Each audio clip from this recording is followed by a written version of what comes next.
I'm Dr. Revati. I'm heading Department of Economics and also the coordinator of that Green Support. നമ്മൾ ഈ ഒരു programme start ചെയ്തത് നമ്മുടെ agriculture minister ആയ P Prasad സാറിൻ്റെ ഒരു വൃക്ഷത്തൈ നട്ടുകൊണ്ട് തന്നെയായിരുന്നു. അതിൽ തന്നെ ഏറ്റവും ഇമ്പോർട്ടൻ്റ് ആയിട്ട് നമ്മുടെ ദയാബായ്, വേൾഡ് മൊത്തം തന്നെ അറിയപ്പെടുന്ന ഒരു സോഷ്യൽ ആക്ടിവിസ്റ്റ് എന്ന് പറയാൻ പറ്റും.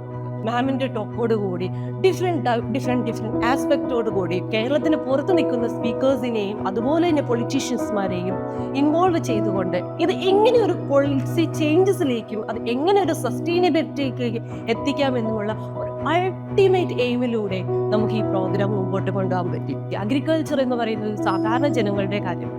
അപ്പോൾ സാധാരണ ജനങ്ങളിലേക്ക് എങ്ങനെ നമുക്ക് എത്തിച്ചേരാം, അവർക്ക് എങ്ങനെ എംപ്ലോയബിലിറ്റി ക്രിയേറ്റ് ചെയ്യാം, അതിൽ കുട്ടികൾക്ക് എങ്ങനെ പാട്ടാകാം എന്നുള്ളത് എല്ലാം നമ്മൾ ഇൻക്ലൂഡ് ചെയ്ത് നമ്പർ ഓഫ് മാസ്റ്റർ ക്ലാസ്സസ് നമ്മളിവിടെ ഓർഗനൈസ് ചെയ്തിരുന്നു. ആ ഒരു എൻഡ് റിസൾട്ട് എങ്ങനെ ഒരു തിയററ്റിക്കൽ റിസൾട്ടിനേക്കാൾ ഒരു ആക്ഷണബിൾ സൊല്യൂഷൻ, ഒരു ന്യൂ സസ്റ്റൈനബിൾ വേൾഡ് എങ്ങനെ ക്രിയേറ്റ് ചെയ്യാം എന്നുള്ളതും നമുക്ക് ഈ ട്രാക്കിലൂടെ തന്നെ അറ്റൈൻ ചെയ്യാൻ പറ്റി എന്നുള്ളത് ഒരു ട്രാക്ക് കോർഡിനേറ്റർ എന്ന നിലയിൽ എനിക്ക് വളരെയധികം സന്തോഷമുള്ള കാര്യമാണ്. I would like to express my sincere gratitude to my institution, that's Delhi University, and also the Tomza, Gladama, and all other leaders, and also my team members.